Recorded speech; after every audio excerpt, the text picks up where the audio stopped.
Preparei.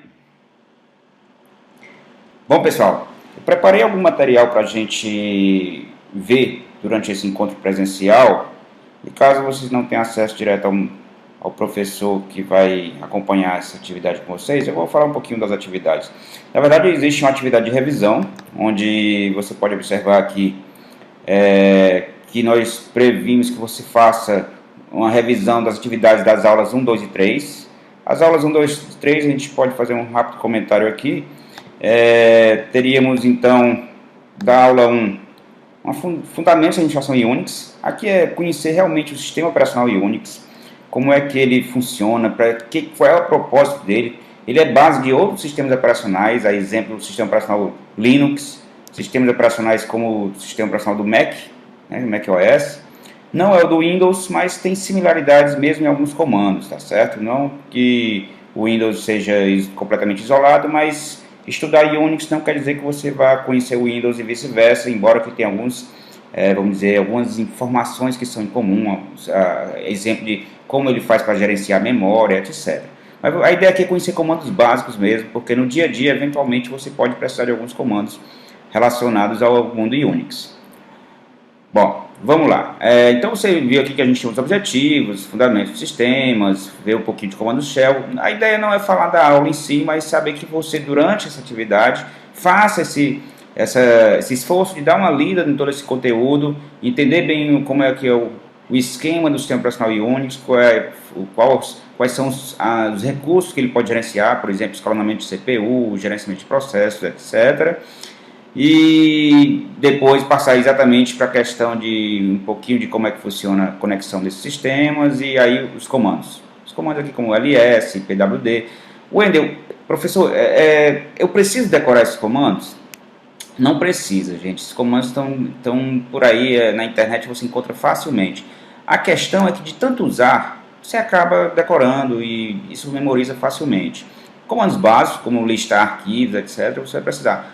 Professor, eu posso fazer isso de forma gráfica? Claro que pode. A maioria dos sistemas operacionais tem um ambiente gráfico que você pode manipular arquivos, pode copiar, fazer o que quiser. Mas no mundo do Unix é muito usual que a gente use aquela janelinha preta, janelinha de prompt de comando, que você digita os comandos. Por que é usual? Porque talvez com a prática você vai perceber que o ambiente gráfico torna-se mais lento do que o ambiente texto, porque você passa a fazer os comandos de forma mais rápida, sabe, do que ficar arrastando com o mouse, etc.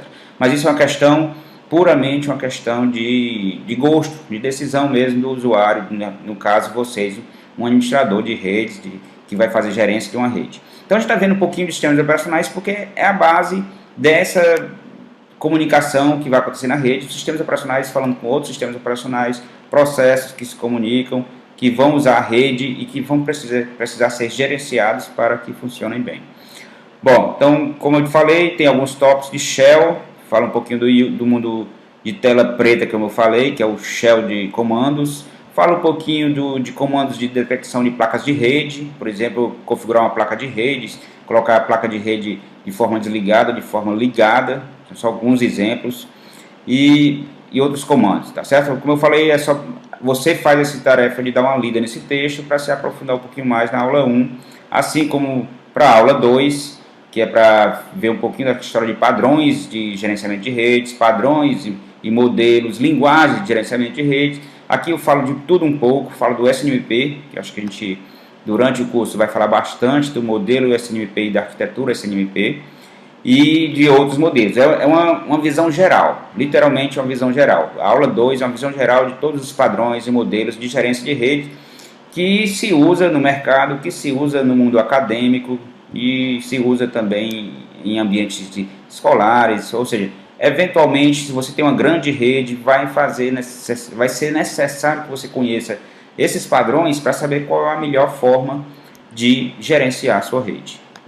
Além disso, temos também a aula 3, que aí fala especificamente do protocolo SNMP. E esse protocolo, como eu disse, é o protocolo que é a base da gerência de redes, é o protocolo padrão, certo? No mundo internet. Embora eu ainda nunca vi esse protocolo acontecendo, eu conheço o protocolo da internet, da web, que é o HTTP, conheço o FTP, ou mesmo o SMTP, que é para correio, o famoso e-mail, mas nunca ouvi falar do SNMP. Realmente você não ouviu falar porque isso aqui não é um protocolo que as pessoas comuns, ou as pessoas, o usuário comum, o usuário convencional vai usar. Quem usa o SNMP normalmente é um administrador de rede, é um gerente de rede, é uma pessoa que está preocupado em fazer a rede não parar, a rede funcionar a contento, olhar as estatísticas, saber onde é que está mais lento, saber onde está mais rápido.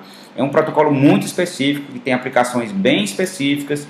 Muitas vezes essas aplicações são pagas, são caras, porque para gerenciar uma grande rede, quando eu falo uma grande rede, estou falando de centenas ou milhares de máquinas interconectadas que você não tem como dar o suporte uma a uma, essas ferramentas de gerência vão poder te auxiliar nisso. Então o SNMP é um protocolo para fazer isso, tá certo? Bom, aqui também do mesmo jeito você vai dar uma olhadinha de quais são os princípios básicos do SNMP, o que é um gerente SNMP, o que é um agente SNMP, certo? Que são princípios básicos que, novamente, como eu disse anteriormente, você tem a tarefa de dar uma checada nesses slides, se possível, faz um questionamento ou para mim ou para o professor que estiver acompanhando vocês, tá certo? Para tirar qualquer dúvida a respeito do protocolo SNMP para gerência de redes. Bom, finalizando aqui, na tarefa então, o que a gente teria que, eu vou dar uma ampliada aqui, aumentar um pouco, então, a gente precisaria revisar as atividades das aulas 1, 2 e 3, então assim como vocês viram os slides, dão uma revisada nas atividades propostas que estão lá na ferramenta do virtual, certo? Do ambiente do Moodle. Uma leitura, é proposto aqui uma leitura do artigo em anexo da revista RTI. A revista RTI é uma revista específica para a área, tanto é que ela não é uma revista que você adquire em banca, ela tem um foco realmente naquele profissional de redes de computadores, os artigos são bem técnicos mesmo, eles trazem informações bem mais técnicas do que informações publicitárias, embora que tenha também publicidade lá dentro, que pode fazer propaganda de um ou outro equipamento, mas eles são bem mais técnicos, as pessoas que escrevem são pessoas especialistas da área. Então tem um artigo sobre SNMP, que você vai dar uma lida nesse artigo, tá certo? E o que eu peço? Você deve fazer um estudo crítico do artigo através de um relatório ou discussão em sala de aula sobre os seguintes aspectos. Como fica a questão de segurança do protocolo?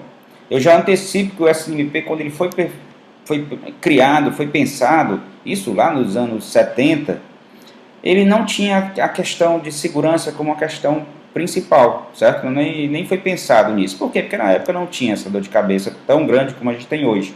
Hoje existe realmente uma grande preocupação com segurança, porque existem pessoas ou mesmo organizações que estão interessadas em derrubar uma parte da rede ou dificultar o acesso de uma rede ou mesmo invadir uma rede. Então, o protocolo SNMP era um protocolo que não tinha essa preocupação com a segurança. Então, como fica a questão da segurança do protocolo? Eu estou falando que ele não tinha, certo? Não quero dizer que ele não tem.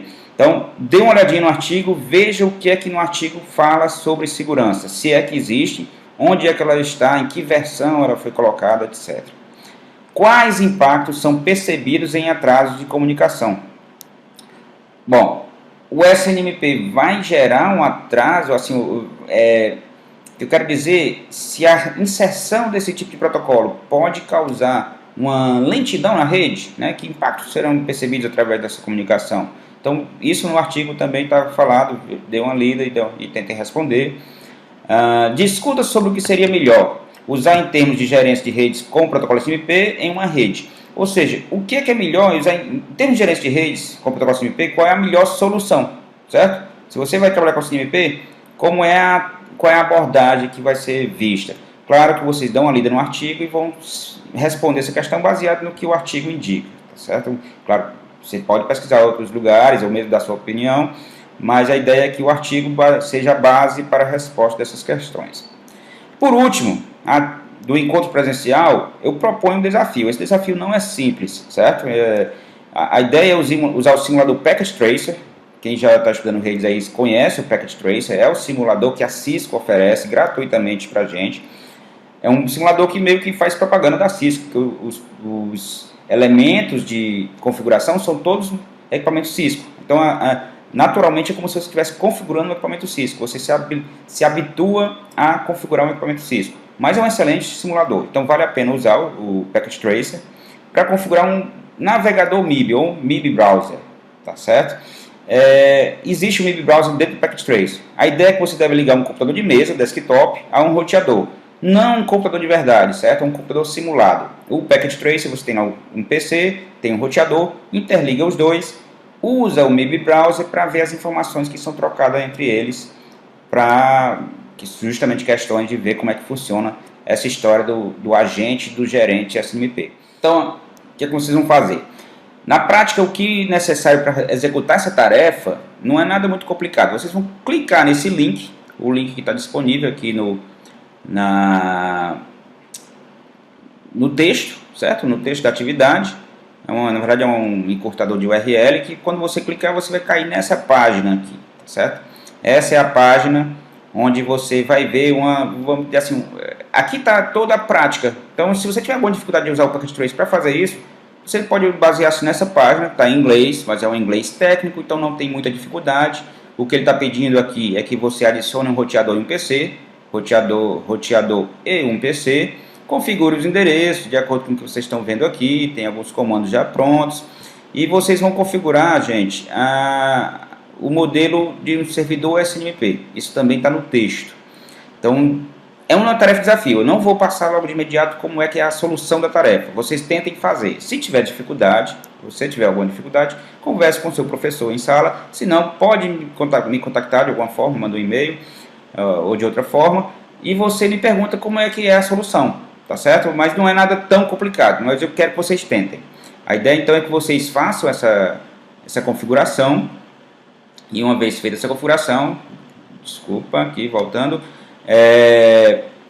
vocês configuram as comunidades e tal, vocês vão ver a comunicação acontecendo com o MIB Browser. Você consegue fazer uma varredura dos elementos de gerenciamento que um roteador dispõe, tá certo? Vocês vão ver, por exemplo, o que eu posso ver aqui? Você pode, por exemplo, ver quantos bytes foram trafegados na interface Ethernet do roteador. Pode ser 0, mas pode ser mais, porque 0 se estiver havendo comunicação. Então, o MIB Browser vai permitir você consultar os objetos gerenciáveis de um equipamento gerenciável, no caso, o roteador. Bom, é isso. Boa sorte aí nas tarefas e espero que dê tudo certo. Se tiver algum problema, tente conversar com o seu professor ou pode falar diretamente comigo. Boa sorte.